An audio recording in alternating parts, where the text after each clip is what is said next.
Hermosa charla que va a estar a cargo de la doctora Gabriela Reyes. Vamos a presentarla, vamos a contar un poco quién es la doctora Gabriela Reyes. Ella es neuróloga infantil, epileptóloga, médica de planta del Hospital Garrahan, está en el grupo Epilepsias de Difícil Control y es representante del IES Argentina, que si querés, doctora Reyes, nos contás de paso de qué se trata eso. Bienvenida, doctora, la escuchamos. Bueno, muy buenas tardes, gracias Fernando. Primero quiero agradecer y felicitar a toda la gente de Espacio Epilepsia, un cariño grande a Ivana, a Caro, bueno, y a todos ustedes, muchas gracias por hacerme parte de esta actividad, la verdad me siento muy contenta. Como decías, Fernando, bueno, yo soy neuróloga infantil, trabajo en el Hospital Garrahan y actualmente soy parte de lo que es el IES Argentina, que es el grupo de epileptólogos jóvenes de Argentina, que forma parte también de la Liga de Argentina de Lucha contra la Epilepsia. Así que, bueno, muchas gracias por la invitación y hoy les voy a compartir un tema que es el uso de cannabidiol en epilepsia fármaco resistente en pediatría. Muchas gracias. Bueno, para empezar brevemente, solamente quería comentarles que la epilepsia es uno de los trastornos neurológicos más comunes a nivel mundial. Afecta a muchas personas, a personas de todas las edades, y sabemos que en el mundo alrededor de 50 millones de personas padecen esta enfermedad. Se estima que aproximadamente el 70% de las epilepsias podrían vivir sin convulsiones si se diagnosticaran y se trataran adecuadamente. Y solamente el restante suelen ser aquellos que nos cuesta más el control de las crisis y se llaman las epilepsias de difícil control, fármaco resistentes. Nosotros, sobre todo, como ustedes saben, cuando tenemos, en mi caso, un niño que presenta crisis epilépticas, lo primero que hacemos es tratar de ver qué tipo de crisis tiene el niño. El niño, a diferencia del adulto, puede tener crisis a veces muy sutiles y poco perceptibles, y es un desafío para nosotros poder distinguir los tipos de crisis, no solamente para los neurólogos infantiles, sino también para los adultos.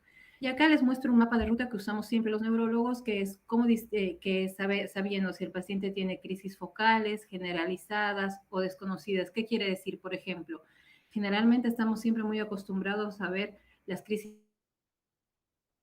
generalizadas que involucran los 4 miembros, o sea, los bracitos, las piernas, retroversión ocular, a veces los nenes se hacen piso, caca encima, que eso va dentro de lo que son las crisis generalizadas, que por ahí son las más comunes, a las que más están habituadas, y cuando nosotros hablamos con los padres son las que nos refieren. Pero también hay crisis focales que por ahí tienen un inicio muy sutil, que a veces es muy difícil para el padre en el inicio poder distinguirlo. Y bueno, luego ya con el tiempo, cuando les explicamos, la verdad es que tienen bastante facilidad en poder distinguir las crisis. Para nosotros los neurólogos, una vez que clasificamos el tipo de crisis que tiene nuestro paciente, tenemos que ver qué tipo de epilepsia tiene el paciente. Y bueno, ahí tenemos distintos tipos, como las epilepsias focales, las generalizadas, las que tienen ambos tipos de crisis, y también las de inicio desconocido. Y principalmente, esto nada más solo para informar, tenemos los síndromes epilépticos, que tienen que ver mucho con los tipos de crisis que presenta, en este caso, los niños, asociados a un patrón electroencefalográfico y dependiendo mucho de la edad de presentación. Ya tenemos muchos síndromes epilépticos muy bien definidos, como por ejemplo el síndrome de West, el síndrome de Lennox-Gastaut, la epilepsia hemocrónico-atónica, distintos de síndromes epilépticos que probablemente ustedes como padres, los pacientes, o sea, les suena o hayan escuchado hablar. Que bueno, esto pasó porque no es el objetivo de la charla, pero sí es importante porque a este grupo de pacientes es donde ofreceremos este tratamiento con el cannabidiol. Y es muy importante, y hago hincapié antes de empezar a hablar de lo que es el cannabidiol, que es nuestro tema central, saber que dentro de todo este grupo de epilepsias de difícil control existe, y hay una definición y un término muy importante, que son las encefalopatías epilépticas. Las encefalopatías epilépticas son aquellas que la actividad epiléptica en sí misma puede comprometer o deteriorar la parte conductual y cognitiva del paciente, más allá de lo esperado. Pueden haber a veces compromisos globales que se puede ver a lo largo de la evolución de la epilepsia. Y bueno, ¿por qué les digo esto? Porque sobre todo las encefalopatías epilépticas, que suelen ser las más severas, que empiezan a determinadas edades, sobre todo aquellas de inicio temprano, pueden ser las de más difícil tratamiento. Y acá es algo importante hablarles de lo que son las epilepsias fármaco-resistentes. ¿Por qué? Porque, como les decía en la primera diapositiva, la mayoría de las epilepsias, un 70%, responden bien a tratamiento y los pacientes que sufren de estas epilepsias pueden estar libres de crisis con un tratamiento adecuado, pero que queda un porcentaje pequeño, que es el 30%, que no responde al tratamiento convencional. Y a esas se denominan epilepsias fármaco-resistentes, que es lo que tenemos, una falta en el control de las crisis al tratamiento, cuando un paciente, por ejemplo, ha tenido 2 o 3 fármacos bien tolerados, bien seleccionados según el tipo de crisis o el tipo de epilepsia, ya sea monoterapia, o sea, uno solo o combinando varios fármacos y no tenemos respuesta, o incluso aquellos pacientes que, aparte de los fármacos, reciben la dieta cetogénica sin poca respuesta, o aquellos que hayan requerido cirugía y tampoco hayamos llegado a tener una buena respuesta, o incluso muchos pacientes que tienen el estimulador del nervio vago. Entonces ahí tenemos este grupo de las epilepsias fármaco-resistentes, que son un grupo menor, pero es muy importante porque suelen ser las de evolución más severa y de difícil control en cuanto a lo que es el tratamiento. Y este último concepto, porque es importante y lo vamos a hablar cuando hablamos del cannabis, es estas encefalopatías del desarrollo. Ahora, con todo el advenimiento de la genética, como ustedes saben, hay ciertos tipos de epilepsia que su deterioro y el deterioro del desarrollo cognitivo, motor, etcétera, están relacionados no solamente a la epilepsia, a la actividad epiléptica en sí, sino relacionados a un gen específico. Sobre todo son las epilepsias que inician muy tempranamente y se sabe que pueden tener un deterioro del desarrollo que se puede observar en periodos muy tempranos de la vida y también a lo largo de su evolución. Entonces, como les decía, cuando nosotros tenemos un paciente que tiene una epilepsia fármaco resistente, en este caso encefalopatías epilépticas, que es decir, que el niño tiene crisis epilépticas de difícil control, que asocian un deterioro cognitivo, un deterioro en su neurodesarrollo, nosotros siempre tratamos de ofrecer distintos tratamientos. Lo primero, dependiendo de las crisis, del electroencefalograma, de la edad de presentación, o sea, del síndrome epiléptico, ofreceremos algunos tratamientos farmacológicos. Cuando no tenemos respuesta, a veces podemos asociar estos tratamientos a la dieta cetogénica, asociarlos si necesitan a la cirugía o al estimulador vagal, etcétera. Pero ¿qué pasa y qué es lo que se ve viendo? Sobre todo lo que vieron ustedes, los padres, los pacientes alrededor del tiempo. Al no existir un tratamiento completamente efectivo, se fueron buscando varias alternativas para poder mejorar el control de las crisis. Y es así que hace ya muchos años se empieza a plantear la posibilidad del uso del cannabidiol como un tratamiento para las epilepsias. Entonces, ¿qué pasa? El cannabis, como ustedes saben, el cannabis o marihuana, viene acompañando al hombre hace más de 10.000 años, tanto como para su uso recreativo como para su uso medicinal. O sea, esto no es algo nuevo. Ya se habla que, hablando un poquito de la historia, hablan, por ejemplo, que sus orígenes pueden encontrarse en el Asia, incluso hablan de que ya el emperador chino Shenhu hablaba de todas las propiedades medicinales que tenía el cannabis. Luego podemos pasar a Egipto, donde uno de los emperadores, el papiro Eber, habla también de las propiedades medicinales del cannabis y su uso se hace extenso a todo lo que es el occidente, pasa por la India, ingresa a Europa, Latinoamérica, y ya tenían uso y hablaban de su uso medicinal, sobre todo para el dolor, para la ansiedad, para las convulsiones, que en ese momento no se definían como convulsiones y no existía ese mito que, por ejemplo, por ahí que los pacientes estaban poseídos por demonios, etcétera. Pero ya venían hablando de lo que era el beneficio del cannabis, su actividad medicinal. Bueno, entonces, ¿qué es lo que se empezó a hacer? Se empezó a estudiar lo que es el cannabidiol. Como ustedes saben, el cannabidiol el cannabidiol sobre todo viene de lo que es la cannabis sativa. Existe sobre todo dos componentes muy importantes, que es el cannabidiol, que tiene todo lo que es la actividad para antiepiléptico, antiinflamatorio, para la ansiedad, y luego está lo que es el tetrahidrocannabidiol, que sobre todo es el que tiene el efecto psicotrópico. La planta de cannabis o marihuana o cannabis sativa tiene aproximadamente 1000 fitocannabinoides que actúan, o sea, distintos derivados que pueden actuar a través de diferentes redes complejas en el organismo. Pero ¿qué es lo interesante? Que el cannabis tiene acciones reguladoras en nuestro organismo, tanto en el sistema nervioso central, en el sistema autoinmune, pueden atravesar lo que es la barrera hematoencefálica y distribuirse por todo nuestro organismo, por el tejido adiposo, y ahí incluso incluido el cerebro, etc. Y el cannabidiol, ¿qué es lo que tiene? ¿Cómo ingresa a nuestro organismo? Tiene dos tipos de receptores. Uno, que es el CB1, que actúa sobre todo a nivel de lo que es el sistema nervioso central y periférico, y luego el tipo 2, CB2, que actúa a nivel de lo que es el sistema inmune. Como les decía, hay muchas variedades, muchos tipos de fitocannabinoides. El más estudiado hoy por hoy es el cannabidiol, que tiene las propiedades hoy por hoy demostradas antiepilépticas. Y el mecanismo de acción de cómo trabaja el cannabidiol aún no está muy completamente esclarecido, es muy complejo, se habla de distintas posibilidades, etcétera. Por un lado, hace mucho tiempo hablaban de lo que era el sistema endocannabinoide, que tenía que ver mucho con estos receptores que yo les explicaba previamente, y por otro lado, hablan de, que voy a hablar un poco más adelante, de cómo actúa estos receptores y cómo actúa el cannabidiol a través de los neurotransmisores en el sistema nervioso central.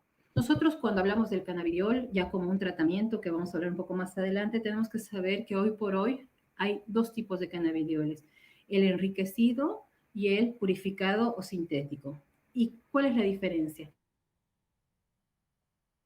El enriquecido, el cannabidiol, que está actualmente autorizado o aprobado para su uso medicinal, el cannabis, perdón, que está autorizado y aprobado para su uso medicinal, tiene que tener un alto componente de cannabidiol, que es el que les decía que tiene el efecto antiepiléptico en este caso, y está autorizado y solamente se permite que tenga un poco de THC que no sobrepase al 0.2%. Esto para lo que es el uso en cuanto a lo que es el tratamiento para la epilepsia farmacoresistente.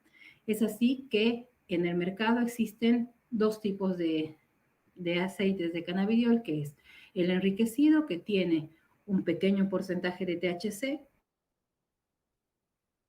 y luego está el cannabidiol purificado, que es 100% cannabidiol, que tenemos distintas marcas. Bueno, acá simplemente para recordar un poquito lo que les decía, que bueno, el cannabidiol, cómo ingresa a nuestro cuerpo, cómo empieza a actuar y tener la acción terapéutica, es esto, que como ustedes pueden ver acá, hay dos tipos de receptores, los tipos B1 que actúan a nivel de lo que es el sistema nervioso central, y lo que hacen es nosotros, como ustedes pueden ver, entre neurona y neurona existe una comunicación. ¿Cómo se comunica cada neurona? A través de receptores, de neurotransmisores, de calcio, sodio, potasio, etcétera. Entonces, lo que se cree es que el cannabidiol actúa a nivel de lo que son los canales de calcio, bloqueándolos. Y esto tiene que ver también con algunos receptores o neurotransmisores que tiene la membrana, como por ejemplo ser los receptores G18 y 55, como que pueden haber ahí, pero fundamentalmente lo que quiero que vean, y espero se pueda transmitir en el dibujo, es que actúa a nivel de esta comunicación interneuronal. Se cree que ese es un mecanismo de acción, sobre todo bloqueando lo que es el calcio y algunos otros mecanismos que pueden generar crisis epilépticas. Entonces ahí está su actividad antiepiléptica y sus propiedades y otras propiedades como son las antiinflamatorias, analgésicas y ansiolíticas. Hoy por hoy, como ustedes saben, el tema del cannabidiol está muy hablado, hay muchos estudios. En estos últimos años ha cambiado mucho la perspectiva del uso del cannabidiol. Y hoy por hoy se habla de muchas aplicaciones, entre ellas, bueno, la epilepsia, que es el objetivo de este tema. Hablan también del uso del autismo, en desórdenes neuropsiquiátricos como antiemético, antiinflamatorio, pero el que está completamente autorizado y comprobado y hay evidencia es su uso para la epilepsia, y es lo que vamos a desarrollar en esta charla. Simplemente acá quería mostrarles para ver esto, o sea, cómo ha cambiado y cuánta búsqueda y cuánta búsqueda de información y cuánta información hay acerca del cannabidiol. Como ustedes ven por acá, por ejemplo, si ustedes ponen en Google cannabidiol y epilepsia, solamente en 0.22 segundos hay aproximadamente 56.000 resultados, de lo que ustedes pueden imaginarse, desde información médica, información para padres, información estética, información, etcétera. Muchos resultados. Y acá al otro lado, nosotros usamos, los médicos, cuando buscamos información, artículos de revisión, con evidencia científica, usamos mucho lo que es una página que se llama PubMed. Y simplemente para que vean, nosotros ponemos igual ahí cannabidiol y epilepsia, y en menos de milésimas de segundo aparecen en 708 resultados, y vean cómo se empezó a buscar y estudiar información desde el 1974 hasta el día de hoy, que es 2023. Bueno, ¿qué es lo que pasa cuando hablamos de la evidencia del uso de cannabidiol en epilepsia? A partir de toda la inquietud de los padres, buscando nuevas terapéuticas y nuevas formas de tratamiento para sus hijos y para poder mejorar la calidad de vida y, ante estos cuadros de epilepsia fármaco-resistente, se empezaron a hacer pruebas con distintas formulaciones de cannabidiol. Y, por ejemplo, ustedes deben recordar la historia de Charlotte. Es una nena que tenía el síndrome de Dravet, que es un síndrome específico que está asociado a un gen, que es el gen SCN1A, y que yo había puesto la foto de Charlotte acá, para que vean que ella fue, como estos padres fueron los que impulsaron la investigación del cannabis para el uso de epilepsia. ¿Sí? Y bueno, Charlotte tenía este síndrome de Dravet que tiene características específicas, tanto clínicas electroencefalográficas, y específicamente está asociado a un gen causante de este síndrome. Hoy por hoy, el uso del cannabidiol como un tratamiento para la epilepsia está aprobado para estos síndromes: el síndrome de Dravet, el síndrome de Lennox-Gastaut, y el complejo esclerosis tuberosa. Y se está empezando a estudiar su uso en otro tipo de encefalopatías epilépticas fármaco-resistentes. Como les decía previamente en las primeras diapositivas, no se olviden que las encefalopatías epilépticas son las más severas y que siempre suelen tener una farmacoresistencia porque empiezan a edades muy tempranas de la vida y suelen tener una evolución algo tórpida. ¿Y cómo llegamos a la conclusión? Para llegar a esta slide anterior, se hicieron muchos estudios. Ustedes saben que nosotros los médicos a veces necesitamos, antes de tomar las decisiones, mucha evidencia para poder indicar medicaciones que sean seguras, sobre todo para los niños. Es muy importante que un tratamiento tenga que ser seguro, bien tolerado y poder ver la eficacia. Entonces, antes de llegar a estas indicaciones, se hicieron muchos ensayos, muchas revisiones de la respuesta del cannabidiol a distintos síndromes. Y acá solamente quería ilustrarles cómo se fueron haciendo varias investigaciones y muchas publicaciones sobre, por ejemplo, el uso del cannabidiol, como les decía previamente, en el síndrome de Dravet, que fue el primero que se estudió, que hay muchos papers y hoy se sabe, es más, hoy el cannabidiol está entre las líneas de tratamiento para los niños que tienen síndrome de Dravet. Por otra parte, también se habla del uso del cannabidiol en otros síndromes, como les decía, el síndrome de Lennox-Gastaut, que todos estos síndromes, ¿qué es lo que se caracteriza? ¿Cómo se caracterizan? Aparecen a cierta edad, tienen distintos tipos de crisis asociados a un electroencefalograma y muchos de ellos, como en el síndrome de asociados a un gen específico. Acá un síndrome muy importante que tenemos muchos pacientes que lo padecen es el síndrome de Lennox-Gastaut, que es lo mismo, aparece a determinada edad, puede venir posterior a otro síndrome como el síndrome de West o empezar independientemente, y tiene crisis características. Por por ejemplo, crisis en sueño, crisis tónicas que se ponen todos duritos, pueden hacer crisis generalizadas, caídas de la cabeza, etcétera. Y acá es como hicieron un estudio en pacientes que tenían síndrome de Lennox-Gastaut y qué es lo que vieron. Y, por ejemplo, lo mismo que en el síndrome de Dravet, vieron una reducción en la frecuencia de las crisis de aproximadamente el 50%, sobre todo mucho en lo que eran las caídas cefálicas, y en la mayoría de estas revisiones los pacientes tenían muy pocos efectos adversos, que voy a hablar un poco más adelante de lo que son los efectos adversos del uso del cannabidiol. Acá otro estudio importante donde se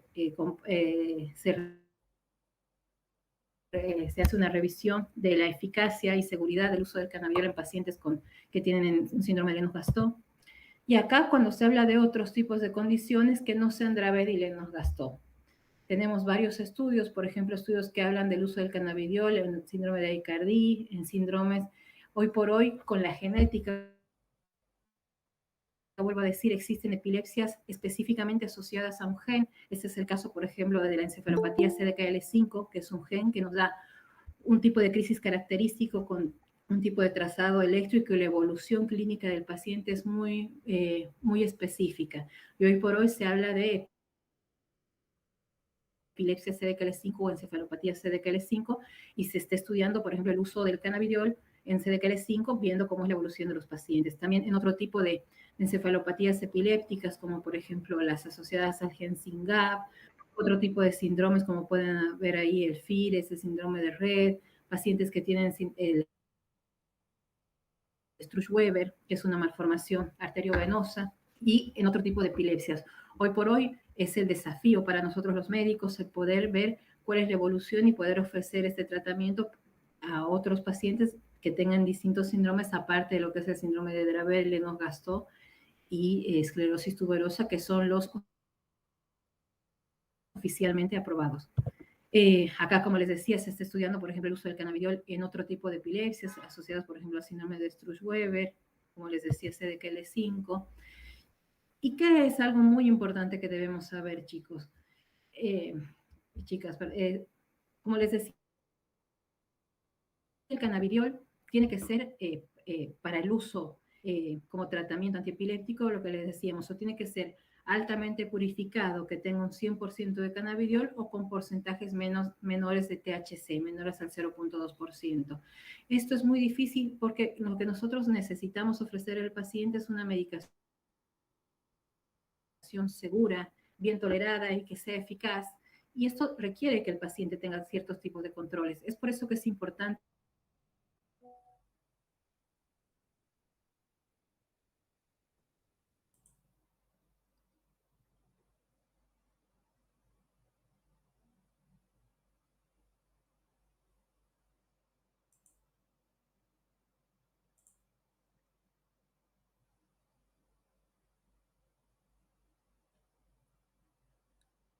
Parece que perdimos un poco la conexión con la doctora.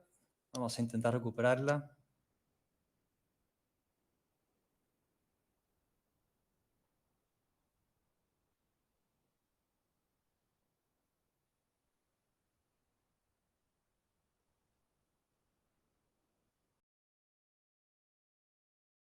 De internet.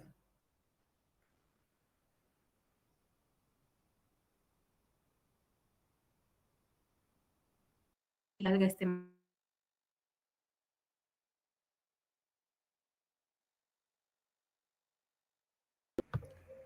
Muchas gracias. Tuvimos un problema técnico. Continuamos con la charla. Gabriela, te escuchamos y ya estamos en los últimos 10 minutos. Perfecto. Bueno, muchas gracias. Disculpen que tengo un problema con el internet. Bueno, como les decía, no sé hasta qué parte me escucharon, pero bueno, quería explicarles que el cannabidiol, así como cualquier otro fármaco, puede generar efectos adversos. Por eso es importante tener un importante control y seguimiento del uso del mismo. Acá simplemente para mostrar los efectos adversos descritos en la literatura y acá a la derecha los efectos adversos más comunes, como ser mareos, boca seca, náuseas, somnolencia y síntomas gastrointestinales o respiratorios. Sin embargo, lo que les lo que decía es que estos suelen ser reversibles y modificables según la dosis que demos a cada paciente. Eh, como ante la búsqueda de poder ver la seguridad y tolerabilidad de la administración de productos bien seleccionados, así como ustedes vieron en otros países se hicieron estudios de investigación acerca de lo que es la eficacia del uso del cannabidiol en encefalopatías epilépticas. Nosotros quisimos hacer el esfuerzo desde el Hospital Garrahan para mostrar nuestra experiencia con un protocolo de tratamiento de uso de cannabidiol. Esto fue un trabajo bastante arduo, no solamente por parte del hospital, sino sobre todo por parte de los pacientes, ya que los pacientes que fueron incluidos a este estudio tenían controles muy seguidos, los papás tenían muchas tareas que hacer y la verdad es que todo se dio gracias a la colaboración y al ímpetu y trabajo que pusieron los padres y los niños sobre todo, ¿no? En el primer artículo pusimos lo que eran los resultados preliminares de la primera parte del uso de cannabidiol. En esa ocasión habíamos usado un cannabidiol enriquecido, es decir, que tenía un alto componente de CBD con un pequeño porcentaje de THC, y lo que vimos al finalizar en el tratamiento es que quedaron 59 pacientes, de los cuales habían tenido una respuesta en la disminución de la frecuencia de crisis de aproximadamente el 70%. Y sobre todo era muy importante que los padres referían que existió buena tolerancia, muy pocos efectos adversos. Si bien tuvimos pacientes que dejaron el protocolo, fue a veces por la dificultad en lo que es el seguimiento, ya que justo pasó esto en medio de la pandemia, y algunos otros, bueno, por algunos efectos adversos. Por ejemplo, había uno que tenía mucho efecto gastrointestinal y esto dificultaba la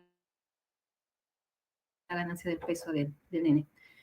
¿Cómo hicimos esto? Simplemente muy rápido. Primero, como fue un protocolo de estudio, teníamos que seleccionar los pacientes. Y acá es lo importante. Ustedes tienen que saber que el cannabidiol no se usa para todos los tipos de epilepsia. Como les decía previamente, vimos en los primeros slides, existe un grupo específico que se ve que tienen una buena respuesta, que primero tienen que ser epilepsias fármaco-resistentes. Y sobre todo lo que son las epilepsias, las encefalopatías epilépticas, porque suelen ser las más refractarias a los tratamientos. Una vez que los pacientes cumplían los criterios de inclusión, se informaba a los papás qué es lo que íbamos a hacer, se dio un consentimiento informado, un cuestionario de la calidad de vida, porque es muy importante. Todo paciente que sufre epilepsia no solamente altera y afecta al paciente, sino a su entorno, a los pacientes, a los cuidadores, a toda la familia. Y era muy importante poder evaluar cómo cambiaba el uso del cannabidiol, no solamente lo que eran las crisis epilépticas, sino la calidad de vida del paciente, hablando de conexión, por ejemplo, mejor tolerancia a la comida, etcétera. Y luego los padres, que era lo más importante, y es por eso que gracias a ellos pudimos hacerlo, era el registro de crisis, porque cada paciente tenía un diario de crisis y cada papá anotaba la cantidad de crisis diarias que tenía, y hacíamos periodos de observación de primero semanales y luego 4 semanas después del inicio del tratamiento.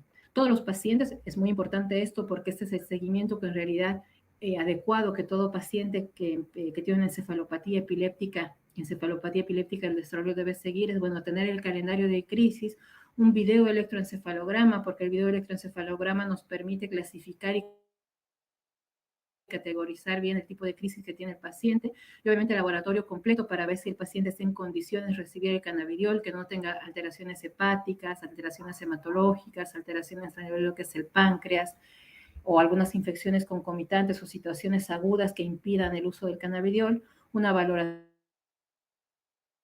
cardiológica, porque es muy importante que no existan arritmias para el uso del cannabidiol, y una valoración neurocognitiva, por esto que les decía, para ver si existía un cambio en lo que es el comportamiento, la cognición y el neurodesarrollo de los pacientes durante el tratamiento. Las dosis que empezamos, solamente para que sepan, siempre se empieza con dosis muy bajitas, que son 2 miligramos kilo día, y eso se va subiendo dependiendo de la respuesta del paciente, si mejoran o disminuyen las crisis, o se queda en esa dosis, y si todavía no vemos respuesta, se puede ir ajustando y aumentando la dosis gradualmente hasta ver una mejor respuesta, ya sea que el paciente quede libre de crisis, o a veces si es que el paciente se suspende en caso de que el paciente tenga intolerancia o cuando se alcanzan dosis máximas. Como les decía, lo que vimos al final es de un número de 59 pacientes, vimos una efectividad de aproximadamente el 73% en la reducción de crisis y una dosis media de 18 miligramos kilo día. Y los efectos adversos, ¿qué es lo que vimos? Sobre todo efectos gastrointestinales, algunos con náuseas, diarrea, un poco de somnolencia, todo esto reversible con la dosis. No tuvimos efectos severos y no observamos en ningún paciente tolerancia. Solamente acá las etiologías, distintos tipos de encefalopatías epilépticas que ingresaron. Y acá es muy importante, cuando un paciente recibe el cannabidiol, es muy importante, como ustedes saben, porque un paciente con una epilepsia fármaco-resistente recibe otros fármacos concomitantes. Entonces es muy importante conocer la interacción farmacológica y cómo puede modificar el efecto de un fármaco cuando se administra conjuntamente con otro fármaco. En este caso, por ejemplo, hoy por hoy se está estudiando mucho lo que es la farmacocinética del cannabidiol y las interacciones que existen con el cannabidiol y otros fármacos, y una de las más conocidas es el uso del cannabidiol con el clobazam, que muchas veces puede generar sinergismo, es decir, ambos actúan a nivel de ciertas enzimas específicas y pueden competir y por ahí generar que el paciente esté más somnoliento. Entonces, en ese caso es importante, dependiendo de cada paciente, porque cada paciente es distinto y hay que ver la causa de la epilepsia y la evolución y el tipo de crisis, a veces hacemos un cambio y un descenso en el clobazam para evitar efectos adversos en interacción con el clobazam.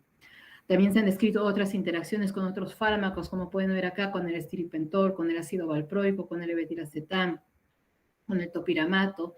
Y esto tiene que ver mucho con lo que se habla, que es la farmacocinética. ¿Qué es la farmacocinética? Es cómo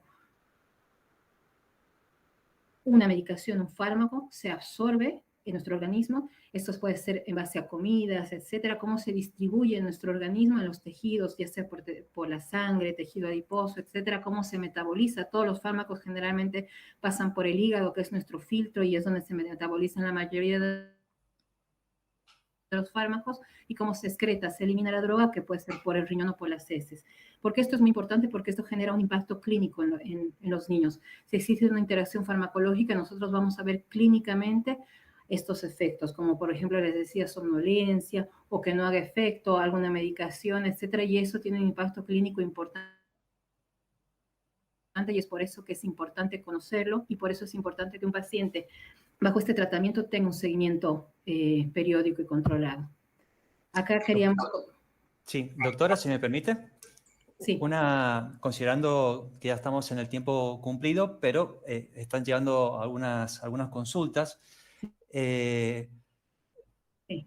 Hay un par de preguntas que me gustaría hacerle. Tal vez la misma pregunta dirigida para dos tipos de población. Por un lado, para sus colegas, Sí. Y por otro lado, para los pacientes. Uh-huh.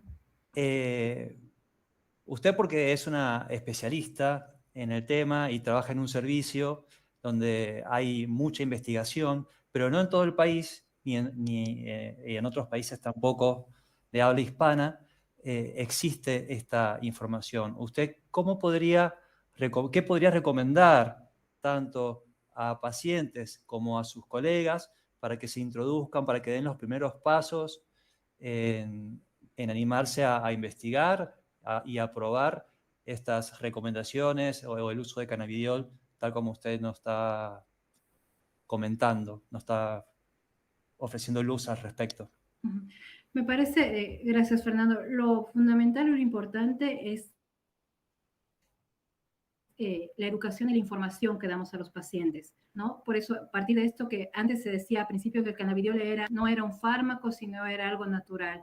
Y ahora, como les puedo explicar, el cannabidiol es un tratamiento más para la epilepsia fármaco-resistente y necesita un seguimiento más por esto, porque tiene interacciones con otras drogas, porque puede generar efecto, o sea, impacto clínico en el paciente. Entonces es importante primero que nosotros informemos a los pacientes de que hay que monitorizar al paciente que está recibiendo esta medicación, que lo más probable, por toda la evidencia que hay hoy por hoy, es que lo tolere bien y que los efectos adversos sean mínimos. Pero nuestra obligación como médicos, no solamente, como vos decís, bueno, tanto en hospitales de alta complejidad, mediana o en el consultorio, es informar al paciente que cuáles son las indicaciones del cannabidiol, qué efectos adversos puede esperar el paciente para que los padres estén pendientes, se puede esperar del paciente para que los padres estén pendientes. Y bueno, obviamente desde la parte de lo médico en general, estamos dando los primeros pasos y bueno, obviamente esto es abierto y se invita, sobre todo en el hospital, a toda la gente. De hecho, tenemos muchos neurólogos del interior del país que participan con nosotros activamente en estas investigaciones. Pero yo creo que lo principal es brindar información al paciente, que el paciente tiene el derecho y nosotros la obligación de brindarles toda esta información. Muchísimas gracias, doctora. Ha sido muy, muy clara y nos sorprendió que ha ido contestando las preguntas que íbamos teniendo anotadas, lo cual demuestra que ha sido clarísima su explicación. Muchísimas gracias, doctora. Gracias, Fer.